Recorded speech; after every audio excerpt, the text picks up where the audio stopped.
Hello students, आज के इस वीडियो में हम डिस्कस करने वाले हैं ज़ीमान इफ़ेक्ट के बारे में। ज़ीमान इफ़ेक्ट क्या होता है और कितने टाइप का होता है, फिर हम इसकी स्प्लिटिंग के लिए जो भी हमारा डेरिवेशंस आएगा उस डेरिवेशन की हम बात करेंगे। फिलहाल हम देखते हैं ज़ीमान इफ़ेक्ट होता क्या है। तो ये जब भी हम कोई भी एटम होता है, जब भी किसी एटम को यदि हम प्लेस्ड कर देते हैं एक्सटर्नल मैग्नेटिक फील्ड में, और ये मैग्नेटिक फील्ड टू टाइप से लगाया जाता है। एक तो होता है आपका हैवी मैग्नेटिक फील्ड और एक होता है आपका वीक मैग्नेटिक फील्ड। तो जब भी किसी एटम को इन हैवी मैग्नेटिक फील्ड अपन रख देते हैं, तो हैवी मैग्नेटिक फील्ड रखे जाने पर जो उसकी स्पेक्ट्रल लाइंस होती है वो जो मोर देन 3 या लेस देन 3, मतलब 3 या 3 से ज़्यादा कंपोनेंट्स में डिवाइड हो जाती है। तो वही इफेक्ट कहा जाता है आपका ज़ीमान इफेक्ट। मतलब जब भी हम किसी एटम को किसी एक्सटर्नल मैग्नेटिक फील्ड में रखते हैं तो जो उसकी स्पेक्ट्रल लाइन होती है वो नंबर ऑफ कंपोनेंट्स में डिवाइड हो जाती है। जैसे हम कहते हैं जिंक, तो जिंक के लिए क्या होता है, जिंक के लिए हम कहते हैं कि भाई जब हम इसको एक्सटर्नल मैग्नेटिक फील्ड में रखते हैं तो इसके सिंगलेट का हमें डबलेट या ट्रिपलेट हमें मिलता है। मतलब वो जो सिंगल स्पेक्ट्रल लाइन होती है वो स्पेक्ट्रल लाइन 2 कंपोनेंट्स और 3 कंपोनेंट्स में डिवाइड हो जाती है। इसी प्रकार से जब हम जो सोडियम वेफर लैंप है, सोडियम से आने वाला जो लाइट है, सोडियम लाइट को जब हम एक्सटर्नल मैग्नेटिक फील्ड में रखते हैं तो उसकी 2 लाइंस होती है हमारे पास, D1 एंड D2। वो भी क्या होती है आपकी, जो D1 लाइन थी वो 4 कंपोनेंट्स में और D2 लाइन थी वो 6 कंपोनेंट्स में डिवाइड हो जाती है। तो इसको सबसे पहले स्टडी किया था ज़ीमान ने, इसलिए इस इफेक्ट को हम ज़ीमान इफेक्ट कहते हैं। तो इसका हम इसी प्रकार लिख सकते हैं कि जब भी हम किसी एटम को एक्सटर्नल मैग्नेटिक फील्ड में प्लेस्ड करते हैं तो उसकी spectral lines number of components में 3 और मोर देन 3 कंपोनेंट्स में डिवाइड हो जाती है। तो ये जो इफेक्ट कहलाता है आपका ज़ीमान इफेक्ट कहलाता है। ये जो स्प्लिटिंग हो रही है इसी स्प्लिटिंग को बोलते हैं अपन ज़ीमान इफेक्ट। अब ज़ीमान इफेक्ट जो होता है वो आपका 2 टाइप का, जैसे मैंने यहाँ शो कर रखा है। हम यहाँ पर एक जो है आपका कोर लेते हैं, सॉफ्ट आयरन कोर, और उसके ऊपर क्या करते हैं, नंबर ऑफ कॉइल्स के नंबर ऑफ टर्न्स लपेट कर हम क्या करते हैं, उसको एक्सटर्नल वोल्टेज से कनेक्ट कर देते हैं। और एक्सटर्नल वोल्टेज से कनेक्ट करके जब हम इसके बीच में कोई सोर्स रखते हैं और इस सोर्स को अपन जो है 2 टाइप से देखते हैं। एक तो परपेंडिकुलर टू मैग्नेटिक फील्ड, एक पोल N बन जाएगा, एक पोल आपका S बन जाएगा। तो इस NS के मैग्नेटिक फील्ड ऐसे होगा, इसके परपेंडिकुलर देखते हैं, और इसके पैरेलल मैग्नेटिक फील्ड ऐसे, और इसी के पैरेलल हम क्या करते हैं, यहाँ से इसको वॉच करते हैं। तो 2 आईपीस हम यहाँ पर लगा देते हैं। ये आईपीस जो होता है आपका E1, ये जो मैग्नेटिक फील्ड के पैरेलल स्पेक्ट्रम को देखता है, और ये जो आईपीस है आपका E2, ये क्या करता है, ये जो इस मैग्नेटिक फील्ड के परपेंडिकुलर स्पेक्ट्रम को देखता है।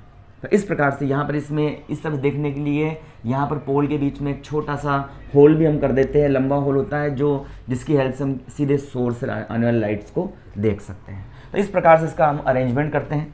अब 2 टाइप से हम यहाँ पर ज़ीमान इफेक्ट की बात करते हैं।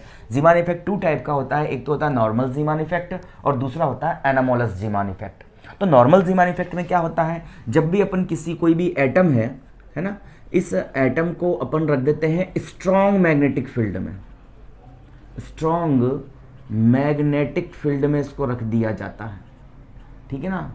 When we placed an atom in strong magnetic field, तो इस कंडीशन में क्या होता है, उसकी स्पेक्ट्रल लाइन जो होती है वो 2 और 3 कंपोनेंट्स में यहाँ पर डिवाइड हो जाती है। जैसे हम यहाँ पर कहें कि आपका जिंक का अगर एटम ले लेते हैं, है ना, और जिंक के एटम को पहले स्पेक्ट्रोमीटर से देखा गया तो हमें एक इसका लाइन मिला था, और जब हमने क्या कर दिया, इसको जो है external magnetic heavy magnetic field में रख दिया हमने। ये ध्यान रखना है आप लोगों को कि नॉर्मल ज़ीमान इफेक्ट के लिए यहाँ पर क्या होना चाहिए, आपका फील्ड हैवी होना चाहिए। तो एक्सटर्नल स्ट्रॉन्ग मैग्नेटिक फील्ड में रख देते हैं, तो ये जो लाइंस होती है आपकी 2 और 3 कंपोनेंट्स में क्या हो जाती है, यहाँ पर डिवाइड हो जाती है ऐसे।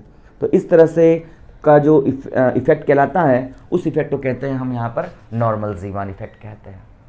यदि हम यहाँ से पैरेलल टू मैग्नेटिक फील्ड अगर हम देखते हैं, अगर हम यहाँ पर जो आईपीस E1 है, इस आईपीस, इसको E1 नाम दे देता हूँ, इस E1 जो कि पैरेलल है आपके मैग्नेटिक फील्ड के, जब हम इसकी हेल्प से देखते हैं इसको, तो हमें यहाँ पर जो स्प्लिटिंग होती है, ये इसकी स्प्लिटिंग 2 कंपोनेंट्स में हो जाती है। ये जो आपकी 1 लाइन जो पहले in the absent of magnetic field में हमें दिखाई दे रही थी, और स्ट्रॉन्ग मैग्नेटिक फील्ड लगाने पर जब B is not equal to 0 है, तो उस कंडीशन में अगर हम E1 जो मैग्नेटिक फील्ड के पैरेलल IP से उससे हम इसको वॉच कर रहे हैं, तो हमारे पास में ये स्पेक्ट्रल लाइन जो होती है 2 स्पेक्ट्रल लाइंस में यहाँ पर डिवाइड हो जाती है, और इस प्रकार से हमें यहाँ पर ये जो है फेनोमेनन हमें मिलता है।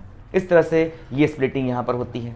इसी प्रकार से अगर हम यहाँ पर ये कहें कि यहाँ से जब हम इसको नाम दे देते हैं अपन सिग्मा, इसको नाम दे दिया जाता है, ये आपकी सिग्मा लाइंस होती है, इनको नाम दे दिया गया है सिग्मा, ठीक है, सिग्मा 1 एंड सिग्मा 2, है ना। और इसकी जो यहाँ पर हम ये स्पेक्ट्रल लाइन ही 2 स्पेक्ट्रल लाइन में यहाँ पर डिवाइड हो जाती है। एक की फ्रीक्वेंसी, अगर इसकी फ्रीक्वेंसी अपन न्यू नॉट कह दें तो इसकी फ्रीक्वेंसी होती है new not minus D new, थोड़ी कम, और इसकी फ्रीक्वेंसी जो होती है new not plus D new, मतलब इससे थोड़ी सी ज़्यादा। इस तरह से ये मुझे 2 स्पेक्ट्रल लाइन मिलती है। बट अगर हम इसी चीज़ को इसी मैग्नेटिक फील्ड की हेल्प से जब हम इसको यहाँ पर परपेंडिकुलर देखते हैं, मतलब आप E2 IP से देख रहे हो जो परपेंडिकुलर है मैग्नेटिक फील्ड के, यहाँ से मैग्नेटिक फील्ड आपका ऐसे है और आप यहाँ से इसको वॉच कर रहे हो, तो इस कंडीशन में ये स्पेक्ट्रल लाइन जो होती है 3 कंपोनेंट्स में यहाँ पर डिवाइड हो जाती है। एक कंपोनेंट जो आपका कहलाता है ये पाई कंपोनेंट कहलाता है, और दोनों आउटसाइड के कंपोनेंट है ये सिग्मा कंपोनेंट कहलाते हैं, ठीक है ना। और ये जो आपका होता है यहाँ पर फ्रीक्वेंसी न्यू नॉट है, तो इसकी फ्रीक्वेंसी न्यू नॉट होती है, इसकी new not plus D new minus D new होती है ना, और इसकी फ्रीक्वेंसी होती है new not plus D new, ठीक है। यहाँ पर एक और बात याद रखने की है कि जब हमने इसको पैरेलल टू मैग्नेटिक फील्ड हमने वॉच किया, तो यही स्पेक्ट्रल लाइन जो होती है 2 स्पेक्ट्रल लाइन में यहाँ पर डिवाइड हो जाती है, जिनकी एक की फ्रीक्वेंसी इसकी फ्रीक्वेंसी से कुछ कम, और इसकी फ्रीक्वेंसी जो होती है इस पुराने वाली जो B=0 की फ्रीक्वेंसी से कुछ ज़्यादा होती है, जिनको हमने सिग्मा हमने नाम दिया है, ठीक है ना। इस वाले में हमको ओरिजिनल लाइन जो होती है, जो ओरिजिनल जो आपकी लाइन थी ये वाली, है ना, ओरिजिनल लाइन जो होती है कैसी होती है, यहाँ पर एब्सेंट होती है, ओरिजिनल लाइन हमें यहाँ पर दिखाई नहीं देती है, एक चीज़ ये। और दूसरा, इन दोनों लाइट्स को हम देखते हैं तो ये आपकी कैसी होती है, ये आपकी जो होती है स्फेरिकल प्लेन पोलराइज्ड होती है, या हम यहाँ पर ये भी कह सकते हैं कि ये सर्कुलर प्लेन पोलराइज्ड होती है। ये जो लाइट हम देखते हैं ये कैसी होती है आपकी, ये अनपोलराइज्ड लाइट थी आपकी पहले वाली, बट हमने मैग्नेटिक फील्ड लगाया तो ओरिजिनल लाइन तो एब्सेंट हो जाती है, और 2 लाइन्स हमें मिलती है जिसकी frequency nu not minus D nu और nu not plus D nu के इक्वल होती है। और ये लाइन अगर देखी जाती है with the help of Nicol prism check करता है कि लाइट आपका पोलराइज है कि नहीं है, या पोलराइड की हेल्प से जब हम उसको चेक करते हैं तो ये क्या होती है आपकी सर्कुलर पोलराइज्ड लाइट यहाँ पर मिलती है।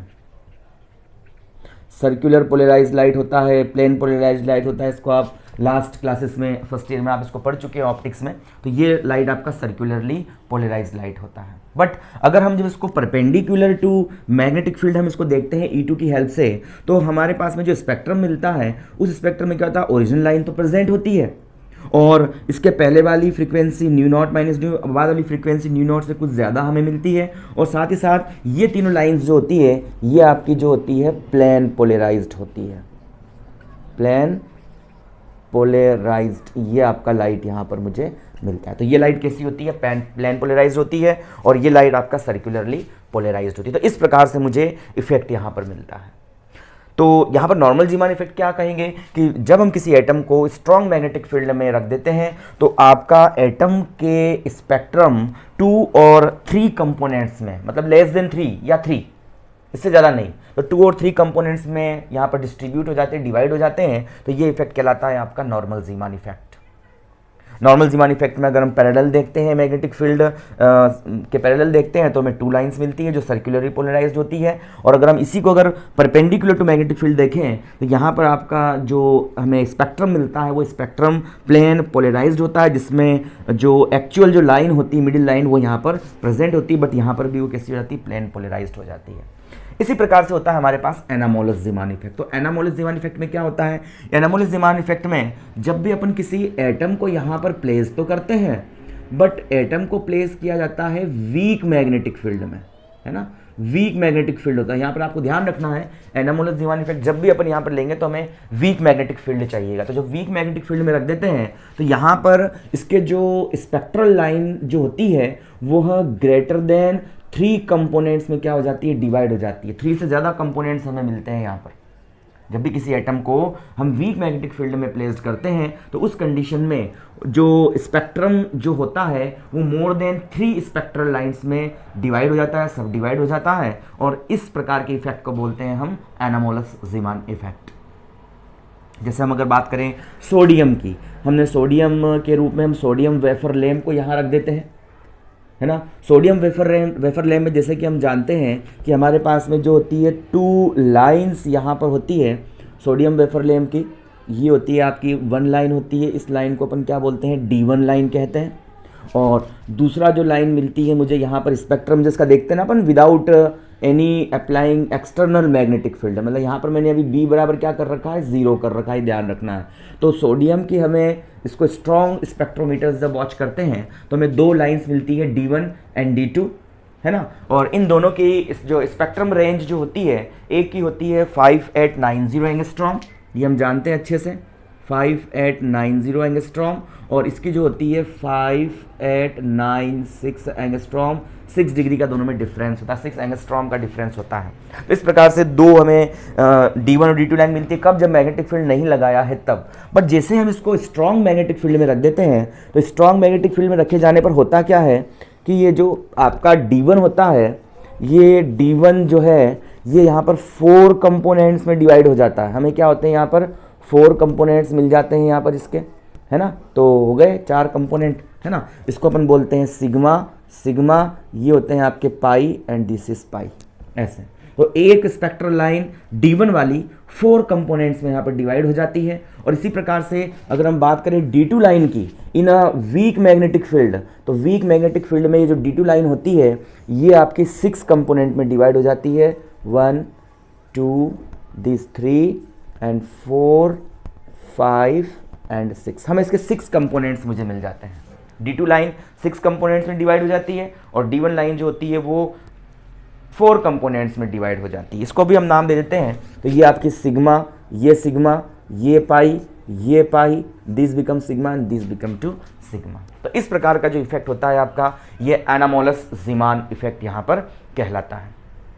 ठीक है, अब हम यहाँ पर क्यों इसको नॉर्मल कह रहे हैं, नॉर्मली हम इसलिए कह रहे हैं क्योंकि यहाँ पर इसको हम दोनों प्रकार से एक्सप्लेन कर सकते हैं। मतलब क्लासिकल थ्योरी से भी इसको एक्सप्लेन किया जा सकता है ना। भाई हम जानते हैं जब भी कोई चार्ज किसी मैग्नेटिक फील्ड में एंटर करता है तो लॉरेंज फोर्स लगता है उसके ऊपर, और जो भी हमने पढ़ा है मैग्नेटिज्म में, तो वो क्लासिकल थ्योरी, और क्लासिकल थ्योरी से इसको एक्सप्लेन कर सकते हैं। साथ ही साथ इसको हम क्वांटम मैकेनिक्स से भी एक्सप्लेन इसको किया जा सकता है। हम जो यहाँ पर इसका स्प्लिटिंग के लिए डेरिवेशन देखेंगे वो with respect to quantum mechanics देखेंगे।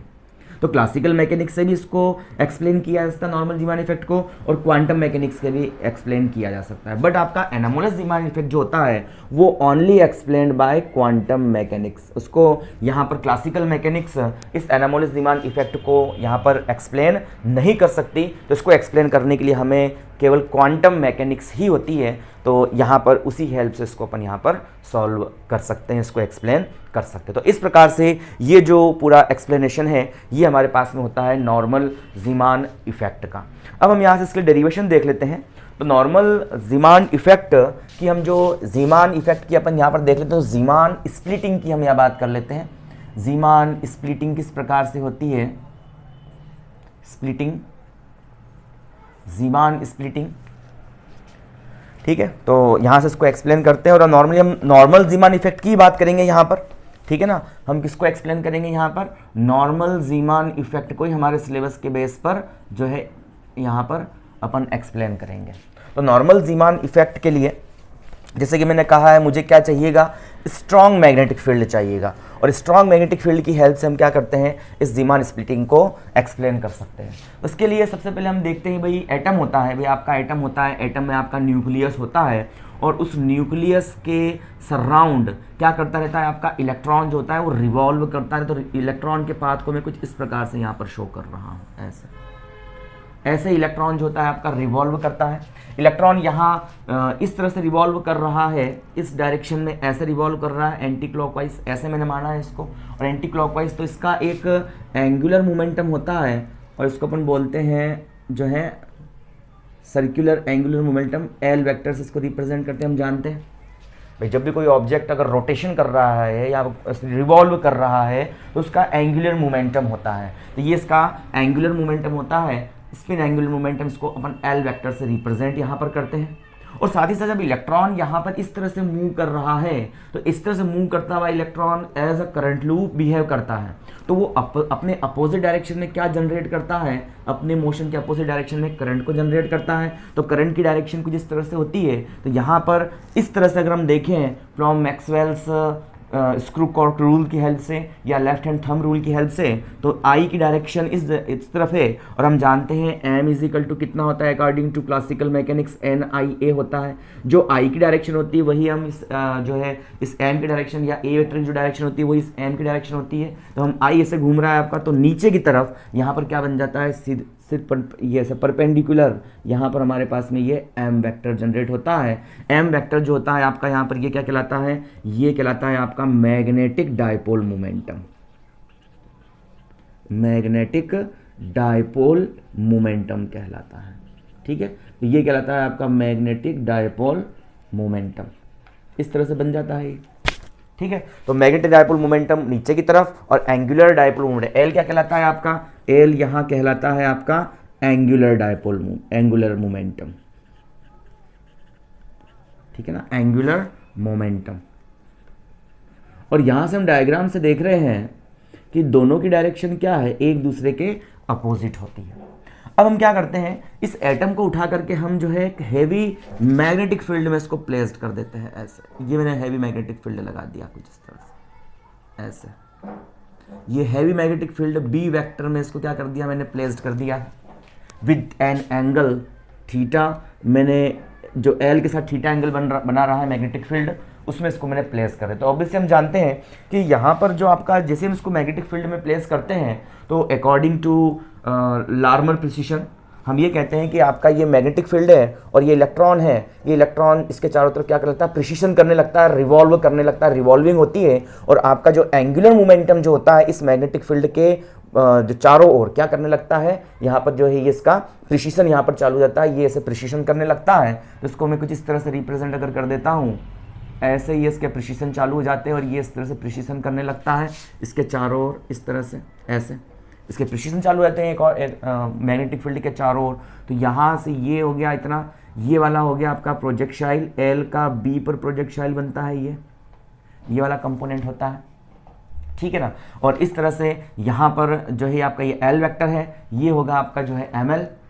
अरे मैग्नेटिक डायपोल मोमेंटम की हमने बात करी थी, मैग्नेटिक डायपोल मोमेंटम उसका एल कंपोनेंट, एल पर डिपेंडेंसी वाला। तो यहाँ से इस तरह से इसके प्रिसिशन चालू हो जाते हैं और ये कंटिन्यूसली क्या करने लगता है, चारों ओर प्रिसिशन करने लगता है इस मैग्नेटिक फील्ड के आपका मैग्नेटिक जो मोमेंटम होता है वो।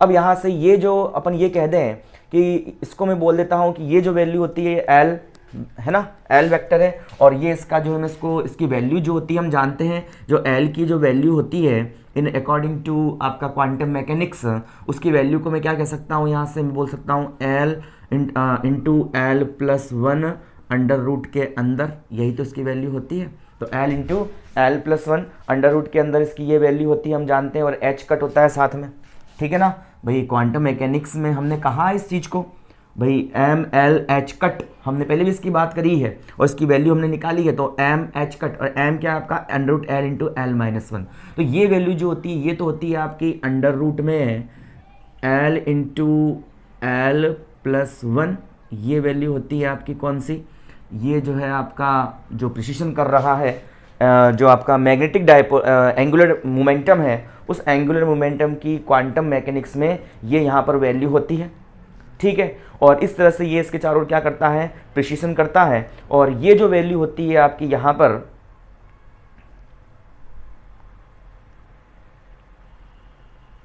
ये जो वैल्यू बन जाती है हमारे पास, ये वाली वैल्यू ये होती है आपकी एम एल की वैल्यू, ये वाली वैल्यू। हम पहले पढ़ चुके लार्मर प्रिसिशन में, इसको हमने डेरिवेशन यहाँ पर देखा था उसका। मैंने आपको एंगुलर मोमेंटम के बारे में बताया, तब मैंने कहा था ये एल और एल की क्वांटम मैकेनिक्स में वैल्यू ये होती है n√L/L+1 h कट, और ये जो आपका पॉइंट होता है ये हमारी ml की वैल्यू को शो करता है। l की डिफरेंट वैल्यू के लिए ml की भी डिफरेंट वैल्यू यहाँ पर होती है। हमने पूरा कर्व भी बनाया था वहाँ पर। तो ये आपका प्रोजेक्टाइल ये ml है और ये n√L/L+1 है। तो इस तरह से हम इसको यहाँ पर रिप्रेजेंट करते हैं। तो यहाँ पर हमने देखा कि जैसे इसको एक्सटर्नल मैग्नेटिक फील्ड में रख देते हैं, तो एक्सटर्नल मैग्नेटिक फील्ड में रखे जाने पर आपका जो एंगुलर मोमेंटम होता है वो इस मैग्नेटिक फील्ड के चारों ओर सराउंडिंग दिस रिवॉल्विंग करने लगता है और प्रिसिशन इसका करने लगता है, और प्रिसिशन यहाँ पर करता है। तो इस तरह से इसकी वैल्यू हमारे पास आती है। और हमने यहाँ पर पहले एक वैल्यू भी देखी थी, इसको इक्वेशन फर्स्ट नाम देके छोड़ देता हूँ मैं। हम एक वैल्यू जानते हैं कि m वेक्टर अपॉन में l वेक्टर, इसकी वैल्यू हम जानते हैं। यहाँ पर हमने लास्ट सेक्शंस में बात की थी इसकी। यहाँ पर इसकी वैल्यू होती है माइनस का e अपॉन में क्या होता है, ये 2m होता है। इसको अपन क्या बोलते हैं, ये कहलाता है आपका मैग्नेटिक जायरो मैग्नेटिक रेशियो, है ना। ये आपने लास्ट क्लासेस में भी इसको बहुत अच्छे से पढ़ा है। तो जायरो मैग्नेटिक रेशियो हमने लास्ट वाले सेक्शंस में भी कई बार बात की। तो ये जायरो मैग्नेटिक आपका रेशियो कहलाता है m वेक्टर अपॉन में l वेक्टर, इसको अपन यहाँ पर कहते हैं, है ना। और ये हम इक्वेशन नंबर इसको सेकंड नाम देके छोड़ देते हैं। अब जैसे ही हम यहाँ पर क्या करते हैं, इसको एटम को उठा करके एक्सटर्नल मैग्नेटिक फील्ड में रख देते हैं। तो हम जैसे कि जानते हैं जब भी किसी मैग्नेट को हम मैग्नेटिक फील्ड में रखते हैं तो मैग्नेटिक फील्ड क्या करता है, उस मैग्नेट को जो रोटेट करने की कोशिश करता है, उस कंडीशन में हम ये कह सकते हैं उसके अंदर एक पोटेंशियल एनर्जी यहाँ पर स्टोर हो जाती है। तो यहाँ पर अपन मैग्नेटिक पोटेंशियल एनर्जी की बात कर लें यूएम की, तो यूएम इज इक्वल टू हम जानते हैं ये कितना होता है, ये होता है आपका M B cos theta minus का एम बी कॉस थीटा, यही होता है। अरे भाई जब भी हमने यहाँ पर बात करी थी, जब भी जैसे अपन किसी मैग्नेट को किसी एक्सटर्नल या आपने कोई मैग्नेट लिया है और इस मैग्नेट को आपने सपोज करो ये मैग्नेटिक फील्ड था और आपने इस मैग्नेट को ऐसे रख दिया इस मैग्नेटिक फील्ड में कुछ इस तरह से, तो यहाँ पर इनके दोनों टर्मिनल्स पे क्या वर्क करने लगता है, इस तरह से जो है यहाँ पर वर्क करने लगता है क्या, एक टॉर्क वर्क करने लगता है, इसको रोटेट करने की कोशिश करता है। हम इसको थोड़ा सा डिस्प्लेस करते हैं विद एन एंगल थीटा, तो जितना वर्क हम करते हैं वो इसकी पोटेंशियल एनर्जी के रूप में कंजर्व हो जाता है। तो यहाँ पर हम उसी फार्मूले ले रहे हैं कि जो पोटेंशियल एनर्जी इसमें कंजर्व हो जाती है वो होती है माइनस का M B cos theta. Theta angle से जब इसको रोटेट कराएंगे तो उस कंडीशन में इसके अंदर जो पोटेंशियल एनर्जी स्टोर होगी वो यही होगी। इसी प्रकार से हमने एटम को रख दिया है, तो एटम भी एज अ बिहेव करता है, किसकी तरह बिहेव करता है, वो बिहेव करता है एज अ मैग्नेट बिहेव करता है, as a magnetic field behave करता है। तो उसके अंदर भी कोई ना कोई एनर्जी स्टोर होगी। तो यहाँ पर हम कहते हैं कि एनर्जी एटम को इसमें किसी भी एक्सटर्नल मैग्नेटिक फील्ड में रख दिए जाने पर उसके अंदर जो पोटेंशियल एनर्जी होगी वो हो जाएगी U B is equal to minus का M B cos of theta. अब हम यहाँ से यूज़ कर लें इक्वेशन नंबर 2 का, तो use equation number 2, second number का इक्वेशन का मैं इसमें यूज़ कर लेता हूँ और सेकेंड नंबर की इक्वेशन को इसमें यूज़ करके मैं इसे यहाँ पर लिख सकता हूँ यूज़ इक्वेशन सेकेंड। तो क्या लिख दूँ इसको मैं, ये आपका यू एम होगा और U M is equal to minus तो था ही सही, और यहाँ से मैं इस एम की वैल्यू निकाल लेता हूँ। तो ये बन जाएगा कितना, माइनस का ई अपॉन में 2m और साथ में कितना है एल, है ना, माइनस का ई अपॉन में 2m और साथ में ये आपका एल है ना। और साथ में क्या बन जाएगा, इसको मैग्नीट्यूड के रूप में ले लेता हूँ तो इसकी वेक्टर में हटा देता हूँ। तो यू एम बराबर माइनस का ई अपॉन में 2m, बाद में लास्ट में जाकर इसको कह देंगे कि ये एज ए वेक्टर क्वांटिटी है, बट नॉर्मली इसकी बात कर रहा हूँ तो रेशियो है, तो उसको मैं इस प्रकार से शो कर रहा हूँ, जारो मैग्नेटिक रेशियो है। तो रेशियो की कोई यहाँ पर कह सकते हैं कोई भी डायमेंशंस या हम कह सकते हैं कि डायरेक्शंस वगैरह नहीं लेते हैं अपन, तो ये रेशियो है एक तरह से। तो m अपॉन में l, तो e अपॉन में 2m और ये m की जगह m की वैल्यू रख दी l की टर्म्स में, और यहाँ साथ में कितना चल रहा है आपका b चल रहा है, ऐसा कैसा बचा हुआ है, और साथ में कितना बच गया आपका cos ऑफ थीटा। इसको हम सॉल्व करके लिख दे तो U M is equal to जो आपका बनेगा यहाँ से माइनस माइनस तो आपका प्लस बन जाने वाला है, और ये बन जाएगा e अपॉन में 2m into L B cos of theta. ये इक्वेशन नंबर 3 मेरे पास यहाँ बन जाती है। तो तीसरी इक्वेशन बना दी मैंने यहाँ से। इस तरह से हम थर्ड इक्वेशन को यहाँ पर लेके आ गए हैं। अब मैं इस कॉस थीटा की वैल्यू फाइंड आउट करना चाहता हूँ। तो इस कॉस थीटा की वैल्यू, ये यहाँ पर जो मैंने ये कही है, ये आपका ऑर्बिटल एंगुलर मोमेंटम कहते हैं इसको। कौन सा एंगुलर मोमेंटम है ये आपका ऑर्बिटल एंगुलर मोमेंटम है।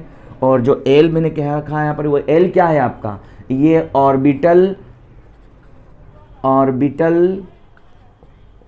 क्वांटम नंबर कहलाता है। और इसकी वैल्यू 0, 1, 2 जानते हैं हम अच्छे से इस चीज को, ठीक है ना। इसकी वैल्यू कितनी होती है, 0, 1, 2। और एम एल क्या है आपका यहाँ पर, ये मैग्नेटिक क्वांटम नंबर कहलाता है, जो एल की वैल्यू पर डिपेंड करता है। इसकी वैल्यू 2l+1 वैल्यूज होती है। एल बराबर 0 के लिए 1 वैल्यू होती है इसकी, एल बराबर 1 के लिए 3 वैल्यूज होती है इसकी, -1, 0, +1 कह चुके हैं इस चीज़ को पहले, तो वही चीज़ मैं यहाँ पर ले रहा हूँ। तो एल की एंगुलर ऑर्बिटल एंगुलर मोमेंटम कहलाता है, जिसकी क्वांटम मैकेनिक्स में ये वैल्यू होती है। एल ऑर्बिटल क्वांटम नंबर कहलाता है, जिसकी वैल्यू 0, 1, 2 होती है। यहाँ पर अब मैं इस इक्वेशन को यहाँ मैं देख रहा हूँ, यहाँ पर मैंने इसको रखा है और एम एल की वैल्यू इसके रेस्पेक्ट में निकालना चाह रहा हूँ। तो मैं कॉस थीटा की वैल्यू इस डायग्राम से निकालता हूँ।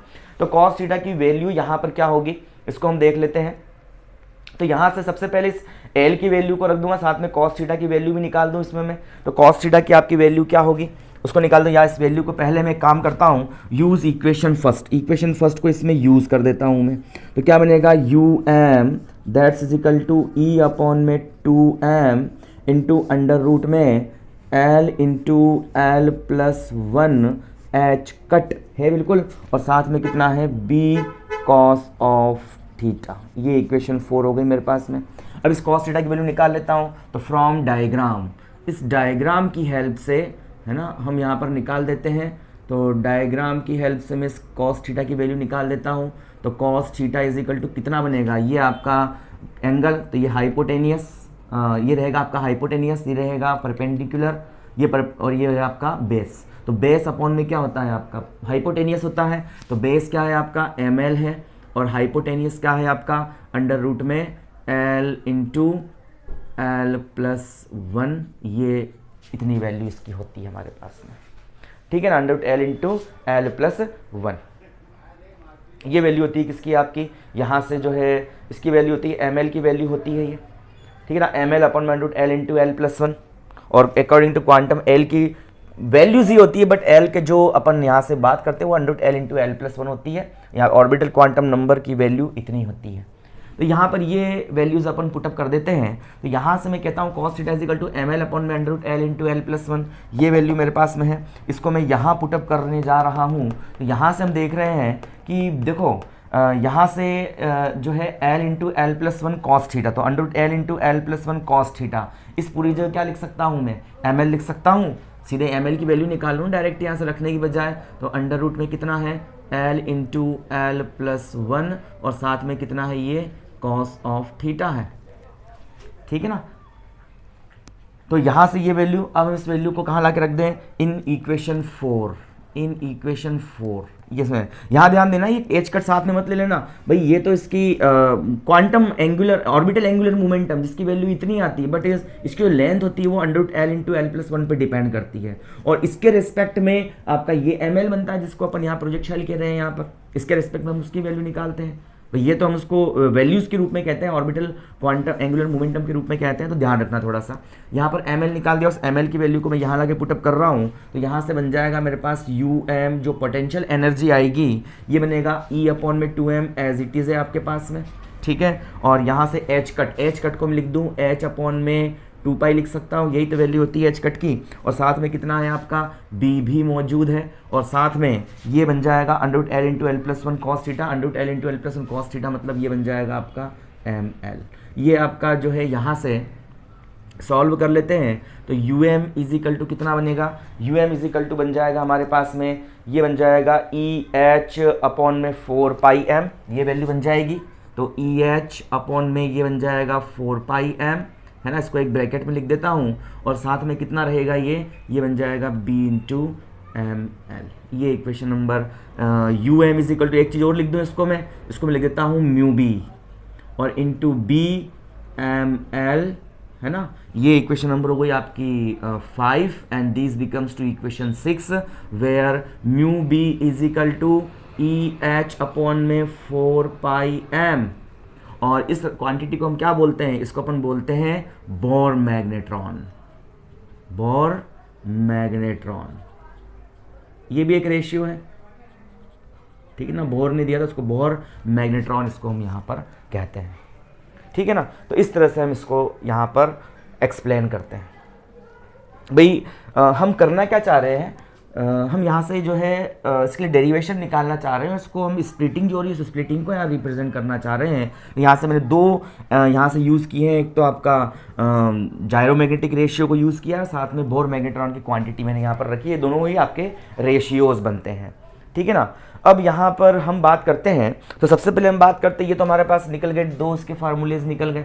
अब हम क्या कहते हैं कि यहाँ पर सबसे पहले केस फर्स्ट में बोलता हूँ कि इफ़ यदि आपका B इजिकल टू 0 है, यदि आपका एक्सटर्नल मैग्नेटिक फील्ड प्रेजेंट नहीं है, जब एक्सटर्नल मैग्नेटिक फील्ड प्रेजेंट नहीं है तो यहाँ पर भाई आपका जो इलेक्ट्रॉन होगा, भाई इलेक्ट्रॉन को एनर्जी मिलती है, वो लोअर स्टेट से हायर स्टेट में जाता है, फिर हायर स्टेट से लोअर स्टेट में लौट के आता है वो, है ना। तो लोअर स्टेट यहाँ से मैं बोल देता हूँ आपकी, ये इसको E2 कह दूँ और इसको मैं बोल दूँ E1 कह दूँ। तो जब ये अपर स्टेट से लोअर स्टेट में आएगा तो H0 का फोटोन क्या करेगा, यहाँ से इमिट करेगा।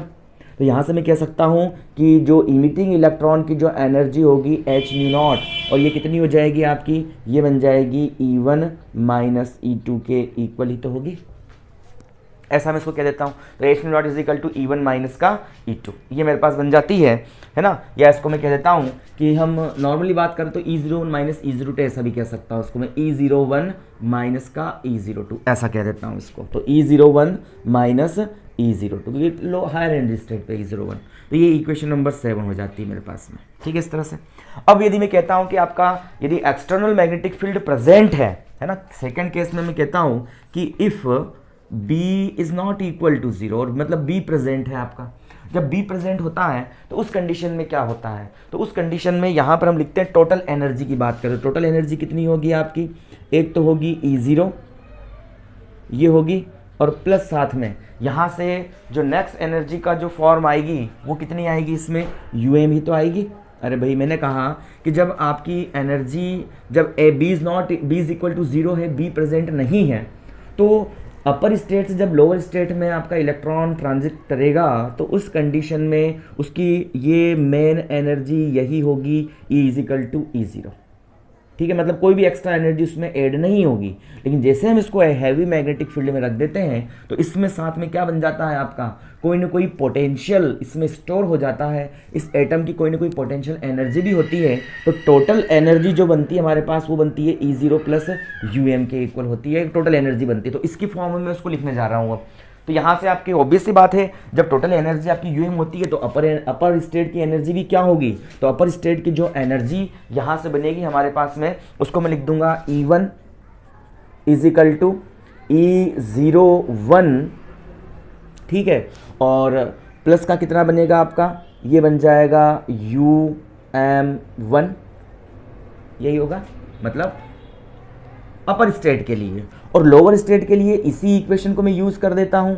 तो लोअर स्टेट के लिए एक तो खुद की एनर्जी अपनी खुद की होगी उसकी, साथ ही साथ ये पोटेंशियल एनर्जी भी इसमें स्टोर है, तो UM2, ठीक है। आया इक्वेशन समझ में ये? भाई मैं कह रहा हूँ B इज इक्वल टू 0 है, मतलब कोई एक्सटर्नल फील्ड प्रेजेंट नहीं है, तो उसकी टोटल एनर्जी क्या होगी, टोटल एनर्जी जो होगी इमिट होने वाले फोटोन की वो H0 इज इक्वल टू कितनी होगी आपकी, E01 माइनस E02 के इक्वल होगी। बट जैसे मैं एक्सटर्नल फील्ड इस पर अप्लाई कर देता हूँ तो एक्सटर्नल फील्ड अप्लाई करने से क्या होता है, एक्सटर्नल फील्ड अप्लाई करने से इसका खुद का मैग्नेटिक फील्ड तो होता ही होता है, मतलब खुद की एनर्जी तो इसकी रहेगी, बट इसमें जो ये पोटेंशियल एनर्जी हमने निकाल रखी है इस मैग्नेटिक फील्ड के कारण से वो स्टोर हो जाएगी। तो टोटल एनर्जी इन दोनों के एडिशन की इक्वल होगी। तो मैं फर्स्ट लेवल के लिए लिख रहा हूँ E1 इज इक्वल टू इतना और E2 इज इक्वल टू इतना। अब इलेक्ट्रॉन आपका ट्रांजिट कर रहा है और अपर स्टेट से लोअर स्टेट में यहाँ पर ट्रांजिट कर रहा है। तो जब ट्रांजिट वो करेगा तो वो H nu is equal to कितना लिख दूंगा मैं इसको अब, तो E1 माइनस E2, यही तो होगा आपका जो एनर्जी ऑफ फोटोन। अब वो न्यू नॉट एनर्जी का फोटोन नहीं निकलेगा, अब फोटोन की जो एनर्जी होगी कुछ डिफरेंट होगी, इसको मैं बोल देता हूँ उसकी फ्रीक्वेंसी कितनी है, न्यू है यहाँ पर। इस वैल्यू को मैं यहाँ पुटअप कर रहा हूँ तो H nu that's is equal to कितना बनेगा आपका, इसमें से इसको सब्ट्रैक्ट करूँगा तो E01 माइनस का E02, इसको साथ साथ लिख दिया मैंने, और प्लस इसकी भी एनर्जी को मैं सब्ट्रैक्ट करूँगा तो ये बन जाएगा um1 माइनस का um2, यही तो होगा हमारे पास में।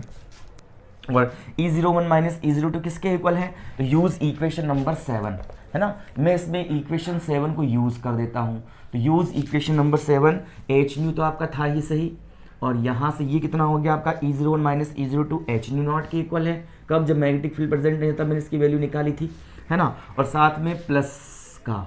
अब हम बात करते हैं इस UM की, तो UM1 की वैल्यू रख रहा हूँ और UM2 की वैल्यू रख रहा हूँ मैं। अब देखो यहाँ से 1 2 होने से इस म्यू बी बोर मैग्नेटॉन को निश्चित क्वांटिटी है, फिक्स क्वांटिटी, इस पर कोई इफेक्ट होगा नहीं।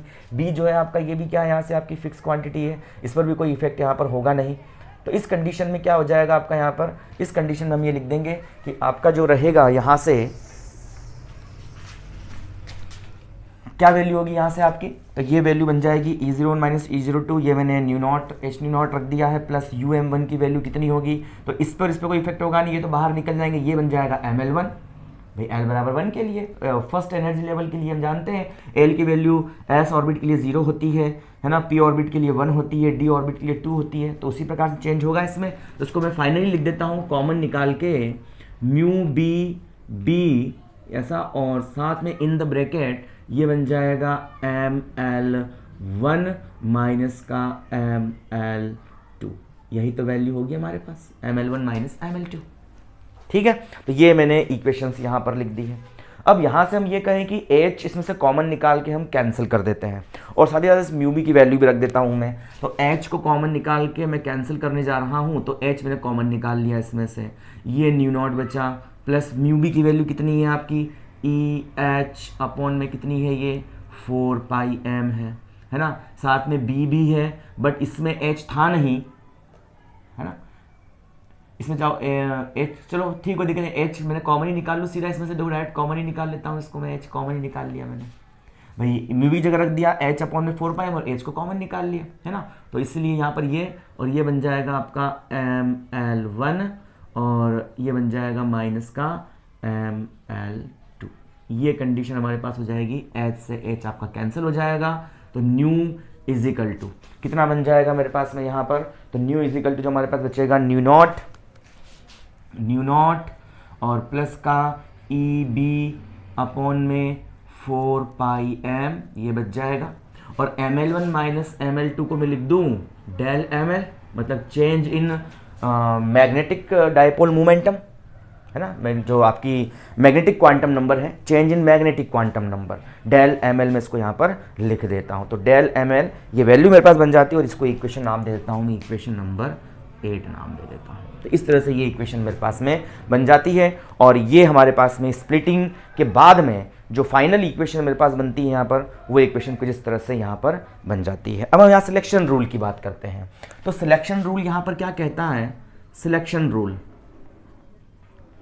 क्या कहता है, सिलेक्शन रूल कि इलेक्ट्रॉन केवल उन्हीं ऑर्बिट्स में रिवॉल्व कर सकता है जिसके लिए L की वैल्यू जो है 0 1 2 इसकी टर्म्स में हो। तो मैं L इजिकल टू यहाँ से ले रहा हूँ 1 की बात करता हूँ, तो इसके लिए ML की कितनी वैल्यू होती है, ML की 2L प्लस 1 वैल्यू होती है, ये हम जानते हैं इस चीज़ को। भाई L की किसी एक वैल्यू के लिए ML की 2L प्लस 1 वैल्यू होती है, हम पहले कह चुके हैं। तो यहाँ से इस ML की वैल्यू कितनी आएगी, 3 वैल्यू। अगर ML की वैल्यू हम जानते हैं माइनस L2 प्लस L तक होती है, तो इसकी 3 वैल्यू बनेगी, ML की -1 0 एंड +1, ऐसी वैल्यू आएगी इसके लिए। ML की 3 वैल्यूज मिल जाएगी मुझे इसके लिए, ठीक है ना।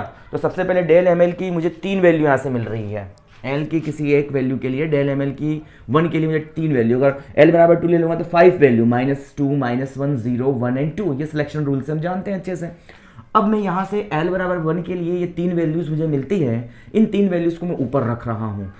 इफ़ यदि मैं बोल देता हूँ कि आपका L इजिकल टू -1 है, तो सो यूज़ इन 8, इसको मैं 8 में यूज़ कर देता हूँ, तो क्या बनता है, तो nu is equal to nu not minus का EB अपॉन में 4 पाई m, ये वैल्यू मेरे पास मिलती है। और इस क्वांटिटी को मैं बोल देता हूँ कितनी, nu is equal to nu not minus D nu, ये इक्वेशन नंबर 9 आ जाती है। अगेन इफ़ मैं L इजिकल टू 0 ले लेता हूँ, दूसरी वैल्यू यहाँ 0 रखूँगा, तो न्यू इजिकल टू क्या बनेगा आपका, न्यू नॉट बनेगा, इक्वेशन नंबर 10 आती है। है ना। और इसी प्रकार से इफ़ यदि मैं L इज इक्वल टू +1 ले लेता हूँ सिलेक्शन रूल से, तो ये वैल्यू यहाँ पर डेल एम एल की वैल्यू रखूँगा तो nu is equal to nu not plus कितना बन जाएगा आपका EB/4πm। ये इक्वेशन नंबर 11 आ जाती है। ये वैल्यू थी m बराबर l बराबर -1 के लिए। ये तो ये इस प्रकार से हम कहते हैं कि जब भी अपन किसी मैग्नेटिक फील्ड में रख देते हैं किसी भी एटम को, तो एटम को मैग्नेटिक फील्ड में रख दिए जाने पर उसकी जो नॉर्मल स्पेक्ट्रम लाइन होती है वो 3 स्पेक्ट्रल लाइन में डिवाइड हो जाती है। ये तीनों स्पेक्ट्रल लाइंस जो होती है सर्कुलर पोलराइज होती है और इसमें एक की फ्रीक्वेंसी ओरिजिनल जो स्पेक्ट्रम की फ्रीक्वेंसी के इक्वल होती है, दूसरी जो वेव मिलती है उसकी फ्रीक्वेंसी इससे कुछ कम, और जो अगली लास्ट वेव जो मुझे मिलती है, लास्ट जो मुझे स्पेक्ट्रम मिलता है उसकी फ्रीक्वेंसी इस ओरिजिनल फ्रीक्वेंसी से कुछ ज़्यादा मुझे मिलती है। और इसको मैं क्या लिख सकता हूँ यहाँ से, इसको मैं लिख दूँ डेल न्यू नॉट और प्लस का डी न्यू, ऐसे इसको लिख सकते हैं। तो इस प्रकार से 3 मुझे यहाँ पर स्पेक्ट्रल लाइन्स फाइंड आउट हो जाती है। ठीक है, अब हम यहाँ पर क्या करें, यहाँ पर हम जो है इसको स्प्लिटिंग की बात करते हैं। इसके भाई किस तरह से ट्रांजेक्शन्स, पॉसिबल ट्रांजेक्शन्स क्या क्या होंगे उनको हम डिस्कस कर लेते हैं। यहाँ पर इसको मैं साफ कर देता हूँ यहाँ पर, और पॉसिबल ट्रांजेक्शन्स क्या क्या होंगे उनको हम डिस्कस कर लेते हैं। तो पॉसिबल ट्रांजेक्शन्स के लिए क्या क्या कंडीशंस बनेगी, तो सबसे पहले मैं कहता हूँ कि भाई हम L बराबर 1 और L बराबर 2 की बात कर लेते हैं। पहले ये मैं L बराबर आपका ले लेता हूँ यहाँ से 1, L बराबर 1, और यहाँ से मैं बोल देता हूँ इसको L बराबर कितना है आपका 2 है। और L बराबर 0 की बात करनी ना, L बराबर 0 का मतलब क्या होगा, ml की 1 ही वैल्यू होगी L बराबर 0 के लिए, जो 0 होगी खुद ही, तो उसको हम वहाँ पे मतलब कोई इफेक्ट नहीं होगा इस चीज़ का, उसका जो मैग्नेटिक क्वांटम नंबर है वो 0 होता है। इसलिए L बराबर 1, L बराबर 1 से हमारा मतलब होता है क्या होता है, p ऑर्बिट होता है। L बराबर 1 से 2 से हमारा क्या मतलब होता है, d ऑर्बिट। और L बराबर 0 का मतलब क्या होता है, हमारे पास में s ऑर्बिटल होता है। ठीक है ना। अब यहाँ से इसको स्प्लिटिंग अपन करते हैं, तो स्प्लिटिंग में क्या होता है, जैसे इसको मैं एक्सटर्नल मैग्नेटिक फील्ड, ये मैंने B इज इक्वल टू 0 कर रखा है आपका, तब ये कंडीशन से जैसे इसको एक्सटर्नल मैग्नेटिक फील्ड में मैं रखूंगा तो आपका यहाँ से देखो L बराबर 1 के लिए कितनी -1 0 +1 वैल्यूज थी, तो ये कुछ इस तरह से इसकी स्प्लिटिंग हो जाएगी यहाँ पर ऐसे, है ना। इसको हम भरी चाहो तो अलग कलर से इसको मैं शो कर देता हूँ यहाँ आप लोगों के लिए। तो यहाँ पर ये इसकी स्प्लिटिंग कुछ इस तरह से हो जाएगी आपकी ऐसे, ठीक है। और दूसरा इसकी स्प्लिटिंग यहाँ से ऐसे, और यहाँ से भी ये इसकी स्प्लिटिंग कुछ ऐसे हो जाएगी, है ना। इसकी वैल्यू क्या होगी, न्यू नॉट, है ना। ये न्यू नॉट बनेगा आपका, इसकी वैल्यू क्या होगी, न्यू नॉट, मतलब ये बनेगा आपका कब, न्यू नॉट मतलब वो L बराबर 0 के लिए, तो ये L बराबर 0 के लिए है ना। ये वैल्यू आपकी जो ऊपर वाली जो वैल्यू है वो क्या बन जाएगी आपकी, यहाँ से ये नीचे वाली वैल्यू -1, तो L इज इक्वल टू -1 के लिए कुछ कम, और ये L इज इक्वल टू किसके लिए आपका, यहाँ से जो है 1 के लिए, ऐसे ही होगा, है ना। थोड़ा सा और इसको आगे तरफ अगर खींच दें हम, क्योंकि आगे इसकी ज़रूरत पड़ने वाली है मुझे, यहाँ से ऐसे और ये ऐसे। अब यहाँ लिख देता हूँ मैं -1 0 एंड +1। इसी प्रकार से L बराबर 2 होता है, तो L बराबर 2 के लिए ml की कितनी वैल्यू आती है, 5 वैल्यूज़ आती है हमारे पास में। तो 5 वैल्यूज़ के लिए एक तो खुद ये आपका मिडिल लाइन होगी, ठीक है ना। ये आपकी लाइन हो गई एक इधर, ये लाइन हो गई एक इधर, ये लाइन हो गई एक इधर, और ये लाइन हो गई एक इधर, इस तरह से, ठीक है ना। तो इस तरह से इसकी स्प्लिटिंग हो जाती है, यहाँ से ये स्प्लिटिंग हो चुकी है ना, यहाँ से और ये यहाँ से, ऐसे हो गई 5 लाइन्स, 1 2 3 4 5। ये L बराबर 0 के लिए है, ये -2 है, ये -1 है, ये 1 है, एंड दिस बिकम्स टू 2 है।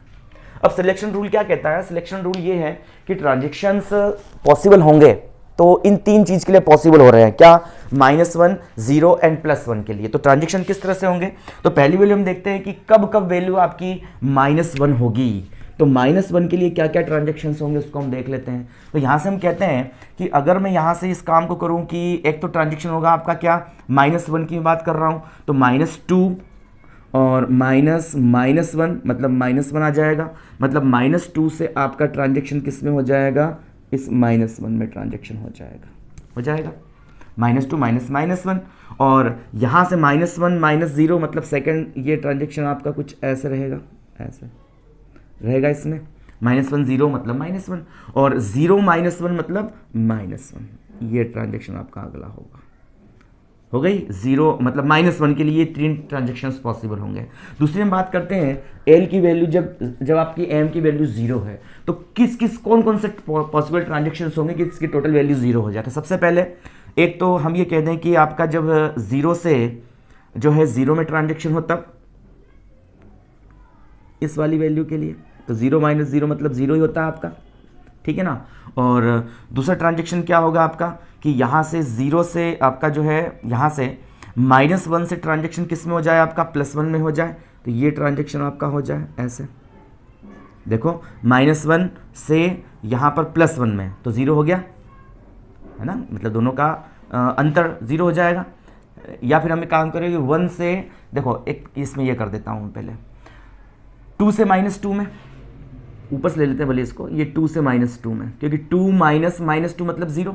फिर 1 से आपका -1 में, क्यों 1 - -1 मतलब 0 है ना। और फिर 0 से आपका ट्रांजेक्शन कहाँ होगा, 0 से ट्रांजेक्शन जो हो जाएगा यहाँ पर, रुको एक बार, अपर से लोअर स्टेट में आना है मुझे, यहाँ गलत कर दिया हमने इसको थोड़ा सा, अपर स्टेट से मुझे लोअर स्टेट में आना है। तो यहाँ ये लोअर स्टेट, ये अपर स्टेट है, तो यहाँ से मैं काम करूँ कि माइनस, और ये जो आपका 2 है, 2 से ट्रांजेक्शन करना है मुझे यहाँ पर, इस वाली पोजीशन पे ट्रांजेक्शन होना चाहिए इसके अपर लेवल से। तो कहाँ से पॉसिबल ट्रांजेक्शन्स आपके रहेंगे, तो अपर लेवल से डेल ML बराबर 0 के लिए क्या होगा आपका 1 से ट्रांजेक्शन होगा 1 में, 1 से ट्रांजेक्शन होगा आपका 1 में, ये वाला ट्रांजेक्शन पॉसिबल हो जाएगा। ये 1 से ट्रांजेक्शन हो गया आपका 1 में, ये ट्रांजेक्शन है, क्यों, अरे भाई 1 और -1 0 हो गया आपका डिफरेंस इसका। फिर 0 से पॉसिबल ट्रांजेक्शन होगा 0 में, ठीक है ना। और फिर क्या पॉसिबल ट्रांजेक्शन रहेंगे, तो -1 से ट्रांजेक्शन हो जाएगा आपका -1 में, आ गया समझ में, क्यों, क्योंकि -1 माइनस और माइनस का 1, तो -1 + 1 मतलब 0, तो ये ट्रांजेक्शन होंगे। तो ये जो ट्रांजेक्शन है ना शुरू वाले, ये वाले ट्रांजेक्शन्स, ये डेल ML बराबर किसके लिए है, -1 के लिए है। ये जो 3 ट्रांजेक्शन मैंने यहाँ शो किए हैं, ये वाले ट्रांजेक्शन्स, 3 ट्रांजेक्शन्स ये वाले, ये डेल ML बराबर -1 के लिए है, ये जो होंगे डेल ML = किसके लिए, 0 के लिए होंगे। और बाकी के ट्रांजेक्शन कौन सा बचता है, 1 बचता है, तो डिफरेंस हमारा 1 होना चाहिए। ये अपर स्टेट है, इस अपर स्टेट से लोअर स्टेट में किस वाले ट्रांजेक्शन के लिए इसकी वैल्यू 0 होगी, तो जब आपका ट्रांजेक्शन होगा कहाँ से, 0 से 1 में होगा। भाई मैं यहाँ से बात कर रहा हूँ, यहाँ से 0 से 1 में, तो 1 - 0 वो वाली कंडीशन है ना। तो यहाँ से 0 से 1 में बता दिया, देखो मैंने ये रहा 0 से 1 में हुआ, -1 से इसमें हुआ। अब हम +1 की बात कर रहे हैं, तो +1 के लिए ट्रांजेक्शन्स कौन कौन से पॉसिबल होंगे उनको हम देख लेते हैं। तो +1 के लिए ट्रांजेक्शन एक तो आपका 2 से 1 में होगा, है ना। फिर आपका 1 से 0 में होगा, देखो 2 से, ये +1 के लिए 2 से ट्रांजेक्शन हो गया आपका इसके +1 में, ये हो गया ट्रांजेक्शन पहला, क्यों, क्योंकि अगर मैं लिखूंगा 2 - 1 = +1, तो पहला ट्रांजेक्शन। फिर 1 से ट्रांजेक्शन किस में हो जाए आपका, 0 में हो जाए, ये 0 में ट्रांजेक्शन हो गया आपका, क्योंकि 1 - 0 = 1 हो जाएगा। फिर आपका जो है 0 से यहाँ पर ट्रांजेक्शन हो जाए किसके अंदर, तो 0 से आपका ट्रांजेक्शन हो जाए -1 के अंदर, क्यों, क्योंकि 0 माइनस और क्या है ये -1, तो माइनस मतलब +1 हो जाता है। तो ये जो वैल्यू आती है आपकी, ये डेल ML = +1 के लिए कंडीशन आती है, और ये पॉसिबल ट्रांजेक्शन्स आपके होंगे। चाहो तो आप थोड़ा सा दूरी बना सकते हो इसको, है ना, ये थोड़ा सा डिफरेंस है, यहाँ से ध्यान रखना। इसको मैंने यहाँ से बनाया, यहाँ से थोड़ा सा पास खींच देता हूँ उसको, ताकि दिक्कत नहीं रहे आप लोगों को। ये ट्रांजेक्शन हुआ है आपका, ये वाला ऐसा ट्रांजेक्शन, ठीक है ना। ये डेल ML बराबर -1 के लिए। ये जो ट्रांजेक्शन आपको मिल रहा है, ये तीनों ये मिल रहे हैं डेल ML बराबर 0 के लिए। 1 से आपका 1 - 1, फिर 0 और फिर -1 और माइनस मतलब +1 0, और फिर ये +2 से -1 मतलब 1, फिर ये 1 से 1 - 0 मतलब 1, फिर 0 से आपका -1 मतलब 1। तो डेल ML बराबर +1 के लिए, ये 0 के लिए, ये इसके लिए। तो इस प्रकार से ट्रांजेक्शन आपके पॉसिबल्स होंगे, और ये था आपका ज़ीमान स्प्लिटिंग, ज़ीमान इफेक्ट।